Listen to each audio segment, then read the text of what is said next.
What's going on, guys? Welcome back to the Process Book Podcast. Today we're going into chapter 2. Today I have with me a very special guest. She's a leader, a mentor, and a psychologist, correct? And a therapist, sorry. And she's going to go ahead and dive into this book, chapter 2, and we're going to get started. So today I have with me is Yenia. If you want to introduce yourself. Hi, so yes, I'm Yenia. I'm from Chula Vista. I met Carlos at Lighthouse several years ago. I don't remember how long anymore. Long time ago. But yes, we've been together in different ministries, and now I get to read his book. Yes, so thank you so much for being here. I'm so happy to have you get your mindset to see what you thought about the book, especially this chapter, getting into chapter 2.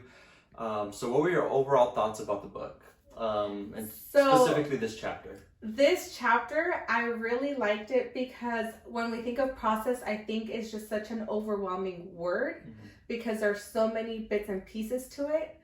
And I think we all tend to have our own definition of what process is and what process looks like. But overall, I think like the way that the chapters are set up, I was able to kind of see how I've been in every single stage of that process. And for chapter 2, I really liked it because it talks about shortcuts. And I think shortcuts when it comes to the process, and you mentioned it a lot, that we tend to jump on those. We tend to look for the shortest way to get there. Like whether you're in college or you're looking for a job or anything, you try to see what's going to save you time, what's going to save you money, and what's going to get you to where you envision yourself the quickest. Definitely. Yeah, because I mean, going through life, you always want to do exactly what you just said. Save the money, save the time. I don't have time for this. What's the fastest way here, right? You Google, and then when you search a direction, and you're like, okay, what has less traffic? You always have to get to your point, from point A to point B as fast as you can. Yeah. And I think as humans, we're wired like that because we always want to succeed. We always want to accomplish. We always want to get things done. So personally, for me, shortcuts have been something, I wanted to put it in the book because I knew I took a lot of shortcuts when I was trying to get close to God, when I was trying to get better grades, when I was doing different stuff. And I specifically getting closer to God, I didn't realize that you can't take shortcuts when you're building a relationship, when you're building any relationship, really. Not just with God, but shortcuts, I kind of didn't understand at the time when I was taking these shortcuts with God that it takes genuine time. It takes genuine effort to build your relationship. And that's any relationship, really. So how have you, after reading this chapter, realized or did it bring you back to any shortcuts you ever have taken when it comes to God? Or go ahead. I actually thought a lot about, so I'm a therapist, and I thought a lot about like the therapy process even, where we offer like different lengths of time in therapy. So for example, what I do is called short-term therapy because it's only 12 sessions, about 3 months.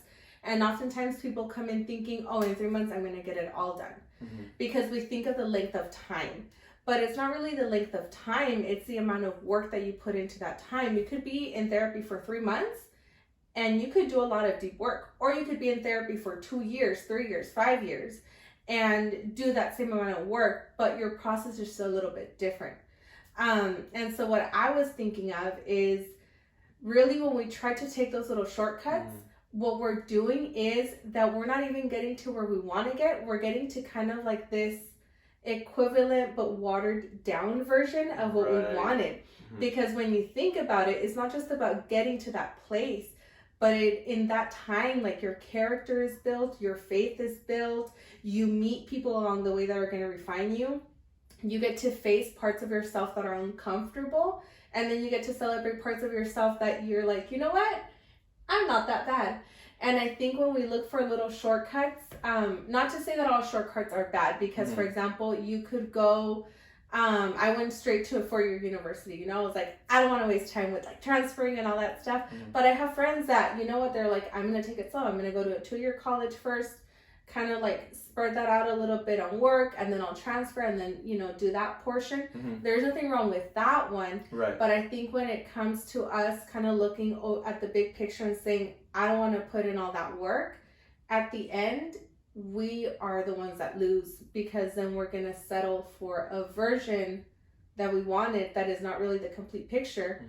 Because even if you get to the position that you wanted at work, or you get to say that you graduated from a certain program or whatever, it's not going to be the same, because what really matters is what happened, like the work that happened inside of you. The journey, right? The journey. Yes. I could like go ahead and write a book too, you know, and be like making myself look all good and be like, oh, I'm an accomplished XYZ. I could become, I don't know, a pastor, which I'm not called to be a pastor, but I could become that just to like show people like I got here, you know, like I'm at the top of like my spiritual journey. But if I skip steps in the journey, then really I'm just lying to myself. Wow. Because everything that I could have gained within me is going to be missing. So I could be giving people like a title, even with like my position, with my career. I could have skipped a lot of steps to get to where I got faster. But really at the end of it, when I finished, so I graduated in 2016. It's now 2021. And I just took my licensing exam. It's been years and it was very frustrating. But if I had skipped any of the things that got me to where I am today, I'm not saying that I'm a great therapist, but I would be a really crappy therapist. Like, wow. There are a lot of things that I learned from clients in that process. There's a lot of things that I learned from my supervisor, from coworkers that came and went, different positions that I've been placed in, different environments. All that really, like, I feel like it enriched my journey. And that made me better. So it wasn't so much about just getting licensed. It was a lot about me becoming a therapist, right? Not just gaining a title. Those baby steps, those that journey you go on, right? The hills and the valleys, the everything. You can't just go from point, take an airplane, get from point A to point B. It's those steps that you take, the people, like you said, the people you meet along the way, all that stuff. It builds to your character. It builds to your experience, right? It builds to all that. So that's really crazy that you mentioned that, because like in the book, I try to talk about how there's and specifically in chapter 2, I say the subheading for one of the parts is no pain, no gain, right? So you gotta, and saying that you gotta put in the effort, right? It's no pain, no gain. I heard that a lot because I played sports growing up, and they always say no pain, no gain, right? And so to me, I wanted to use that in a way where I could put it in the book, but also because you have to put in the effort. You have to go through some stuff sometimes, right? Sometimes, life's unfair and things happen, but when it comes to building your character, when it comes to building your experience, you have to take those baby steps, right? And a lot has to do with this one word, this one specific word, and that's patience. Patience is key. And I want to go ahead and ask you, getting your degree, getting your master's, getting this exam done, how did you feel with patience? Because one of the key things people take shortcuts for is because they don't have the patience. And I feel like in order for your process to grow, especially with God, it takes time. God does things. I'll go ahead. That's another part of the question I have for you. But okay. In other words, God does things on His timing, right? And so we have to have that patience. So how was that for you in terms of? It was exactly what you just said. It was God's timing. There were a lot of times when I beat myself up because I was missing my own personal deadlines. I wanted to have things done at a specific point. I was like, oh, by November, I'll get this done. By December, this will be done. But with things like the pandemic, my exam was supposed to be last May 2020. Oh. I didn't test until February 2021. So in that process, I was losing it. But I think the thing that kept me grounded was praying and hearing from God and realizing that, you know what? Maybe this isn't a mistake. Maybe I'm supposed to wait. And so trusting God in that process of saying it's His timing, I'm in the right place at the right time. Yes, I could have licensed by now, but would I be still as dedicated to what I'm doing right now? Or would I have thrown it out the window? Or would I have tried to look for another job quickly to, feel more accomplished? Right. Instead of really seeing where God has me right now and doing the best that I can where He has me. So I think trusting that timing and realizing that when it comes to God, and you said it a lot, you can't take shortcuts. Yep. There's something, even when we feel like we're losing it, even when we feel like I could have gotten this done already. Like if I didn't have to depend on the licensing board, if I didn't have to depend on my clients, if I didn't have to depend on XYZ, I could have gotten this done. And I'm very much like that. I'm like, oh, if I didn't have to depend on this person, I could have gotten it done. This is why I do things by myself. And then God is like, no, like I'm trying to teach you patience. And in that, it's not just patience, but grace towards myself. I have a very perfectionistic mindset. And sometimes when I lose those deadlines or I'm not on track to what I want to do, God is just like turning it. He is like, it's my timing. I'm going to get you there. You just need to wait. And then I kind of have to turn it around towards myself and be like, okay, it's okay that I didn't get it done when I wanted to. And I need to learn to have grace towards myself and then rejoice in where I am right now. Because otherwise we do lose it. And it's very easy to focus on I'm not where I want to be. Right. And it's easy to start saying those, I should be, or I could have, I should have been, right? All these I should have, could have, would have's. It's easy to start making these things in your mind where it's like, man, like it's so-and-so messed it up for me, or blah, blah, blah. The pandemic, for your example, the pandemic messed it all up. Forget this. But that's the thing I want to kind of emphasize is that you didn't allow the pandemic to, like, yes, it frustrated you, but it didn't like end your goal, right? It didn't end your goal. And I think that has a lot to do with, from what I can see, is that it has a lot to do with the godly foundation where you realized, hey, like things happen for a reason. And a lot of people may say, yeah, it's a coincidence, but we know it's God, right? And so, yeah, maybe you didn't get your licensing exam back then, but now you know why. At the end of it, you can see, okay, God, you were teaching me this. God, you were teaching me that, right? And so that kind of goes to the other part of my book the subheading of the other part of the chapter where it says his way or the highway. I put it like that. And pretty much saying what we've kind of been talking about right now is where God has something better for us. And sometimes it requires the patience, it requires the obedience, it requires the trust, right? Because along with patience, there also has that trust factor. Because if you don't trust God, you're probably not going to wait on his timing, right? Yeah. So how have you learned, or what do you do to remind yourself to trust God so that you don't rush the process and you don't take any shortcuts? What's one way to remind yourself, or how do you develop your process with God, getting close to him? How do you remind yourself to not take shortcuts or have that trust or that patience? Oh, that's a hard one because there's so many little areas to our lives. I think since we've been talking just about like the professional aspect, I think something that I constantly remind myself is God hasn't brought me this far to just leave me there. It's going to happen. That's good.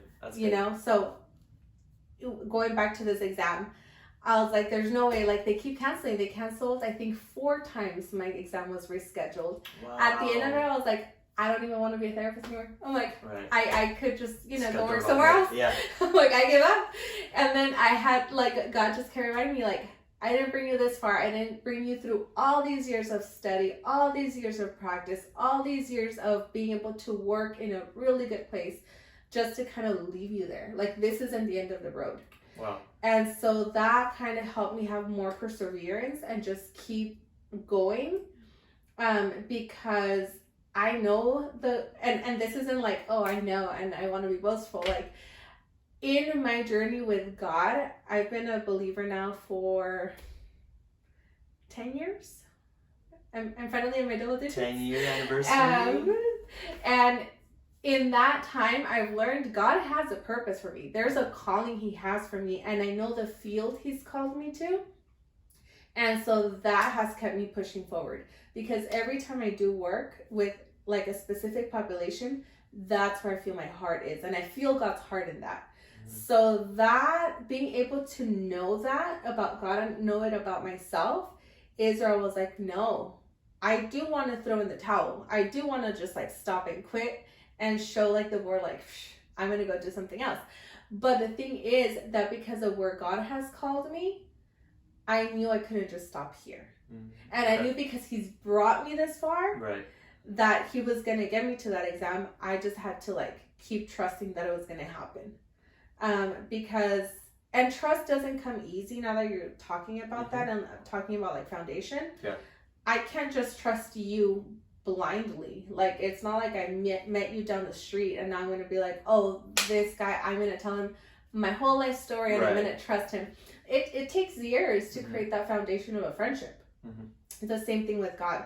I've been back and forth with God. I'm a very stubborn person. And I really love that God understands that part of me, and the way that he speaks to me speaks to my stubbornness. And it's like, okay, like, I'll let you take your little steps, but I'll be here when things go wrong. Right. And so because I've been able to fall back on God so many times, and then he teaches me this is what I wanted to do, that big part of my experience has been part of the process. So kind of tying it back to shortcuts, if I wanted to take shortcuts getting somewhere, I wouldn't have experienced God's trust and loyalty and faithfulness every time I wanted to fall back, because it wouldn't have been in his plans. Right. So every time I did something, I made sure that I prayed about it first and waited on God, and I was like, okay. And I think going back to patience as well, that you have to wait on God. You have to be okay with God not answering right at the moment, or telling you, yes, we're going to do that, but it's not going to be till I tell you to move. Right. And you're like, okay, when is he going to tell me to move? And so, you have to be very patient. But again, it goes back to not being able to take shortcuts, because everything good is going to come at its own time. Right. Wow. You just said so much I want to uncover. I mean, we don't have a lot of time, but you talked a lot about how you knew God, how he knows you, right? And how he knows how you're stubborn, and he knows. And I kind of want to get into that because, like I mentioned throughout my whole book, is that we all have our own unique process. We all have our own unique journey. But the goal of our process is the same as everyone else's, which is God wants us closer to him, right? And it's a thing where he wants it, but he's not going to force it, right? And so I think that's the next thing that I want to say is that you said that you knew, you said that it got postponed 4 times? Yeah, about 4 times. Count. You lost count about how many times your exam got postponed. And I kind of want to touch that because for a lot of people, sometimes when they don't have that strong foundation with God, or they don't have that relationship with God, they take that as a sign as, I'm going to drop this. God does not want this from me. So how, you said that you build your relationship with God, and it's been 10 years, right? And I'm sure, I mean, God is huge. You can't know all of him, right? So what would be your advice to people that are like, does God want this from me, or does he not? Like, how do I, because I think we've all been in that position where it's like, we really want this, but does God want this for me?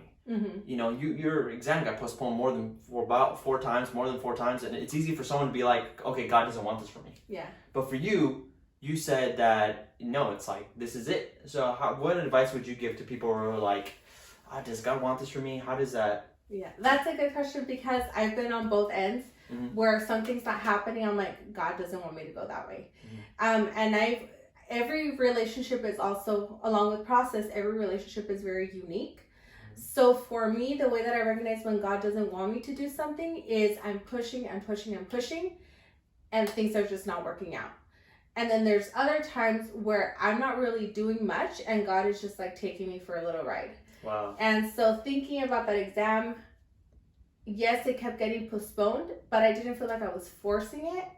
It was more of like, okay. There was a part of me that just felt like, it's just going to happen. It's not that God doesn't want me to test. He's not making this happen. It's just a part of my journey or my process that it's going to take a little bit longer. Right. And so for me, that period of time, which was like about a year, was more of reinforcing, is this really what I want to do? And it was a definitely yes. Like, this is the career I want. Am I studying? Am I being diligent with my studying? I was not. And so that was something else God was working in me of, when you want something, you're diligent with it. You're going to take care of it. You're going to prepare adequately, and you're going to really invest time into this. So I started investing more time, and I was like, this is more than just studying for an exam. This is setting a bit of a firmer foundation on what I already have to take care of people's lives and their minds and their hearts. I'm going to be working with people, and they're going to take my words into consideration, and they're going to apply it to their life. Like, this isn't just something I'm doing lightly. You know, I'm not gonna like have a hobby of like, let me give you therapy over the weekend. No, they're gonna be with me for an extended period of time. And something that I really like that I've learned at church is that whatever we have inside, we replicate. So we're doing mentorship or discipleship. Whatever's inside of me, whatever level of faith is inside of me, and whatever knowledge I have of God, if I'm investing in you, whatever's in me, I'm gonna replicate in you. Right. Same thing with therapy. Not as deep because they don't really know about me, but whatever knowledge and tools and techniques I have to offer, that's what the person's gonna kind of consume for themselves. So that year wasn't so much of me battling with God of, oh, you don't want me to do this. It was more of, okay, what am I going to do with the time that I have available? Mm-hmm. And how am I going to become more dedicated? And how am I going to keep like pursuing this goal that I have? Right. And where the place that I know God has called me to. So kind of like saying all that, the advice that I have for people is get to know God's voice. And that only happens, and you mentioned it too, reading the word. And I know that sounds kind of like the go-to answer, and I used to hate getting that as my answer because I was like, yeah, I could read, but this doesn't make any sense. It didn't hit me until I started hearing God's voice. And there were a lot of thoughts that would go to my head. I've had anxiety, I've had depression, I've had like suicidal thoughts. Like it's been everything, but it wasn't until I really got to read God's word that like when I had thoughts, I'd be like, God would never say that. Like that's not how he speaks to me when I'm reading. Mm-hmm. So I was able to discard that thought. Wow. Or when I really wanted to do something, even this, like traveling, I pray about traveling now. I'm like, am I going to travel for my like leisurely pleasure, or am I going to dedicate this summer to missions? Even in that, like being able to like say, oh, this is God telling me. Mm-hmm. I don't want to just go because I want to see that city. I want to go because I want to serve those people. And that's where I feel like God is telling me, like, invest your time and your finances here. And so that's how, you know, that's how I kind of do it. But really, I guess if there's anything to help you, it's not a shortcut, but in reading God's word, I love Bible studies with other people, and I love the plans in the Bible app because they keep me organized by day. Okay. And then they send you little reminders, and it's not like you have to spend a whole hour in prayer and reading. I know some people like me have a short attention span. So I like things where I can break it down throughout the day. So I'll read a passage, I'll meditate on it, and then as I'm driving or doing something, I'm praying. So it's like this constant like interaction with God. And I think that's the other misconception, that for prayer, I grew up Catholic, and we would go and it would be a long time praying. You're just saying words. With no expectation of hearing back, you know, it's kind of like you're just throwing it out there to like throw it out there. But I think the other thing that I really like about prayer is that it's just a conversation with God. You're just talking to him, you're telling him about your day, my worries, everything. And it's just like, he'll give me words that I've read in the Bible, or like, I'll like hear a word and I'm like, ooh, I've never heard that one before. And I'll look it up and I'll find the verse that it comes from. And that's how I know, I'm like, ooh, that was God, because what I heard and what the word says match up. It doesn't contradict it. Wow. So there's like different ways to get to know God's voice, but that has been really essential for me. That's awesome. That's really good. That's awesome, man. You just said so much again. You're just taking it by storm. That's awesome. Yeah, definitely. Well, I just want to thank you so much. We're going to go ahead and wrap up. One quick thing, something fun we like to do is ask our guests something fun about themselves real quick. So what is your favorite movie and what is your favorite food? Dang, I have a lot of favorite movies. I really love Girl Interrupted with Winona Ryder, and it has a lot of mental health in it. I think that's why I really love it. Okay. I also really like Shrek, the one where they go to Hollywood. I've been wanting to watch it. Far, far away. Far away. And what was the second question? Favorite food. Ooh, I love espinazo de res. And I love Thai food. What did she say? Those are... Okay, You've cool. Never had? And tacos. I've never had I could go on. I love food. So do I. As do we all. Well, thank you so much for being here, Yenia. I appreciate your time, for being here, talking about this chapter. Again, guys, the book is available on sale on Amazon. Go ahead and click the link below, and it's gonna have the link to the book on Amazon, as well as watch the other videos if you haven't seen those already as well. Thank you so much, guys. Have a good one, and we'll see you guys next time. Bye.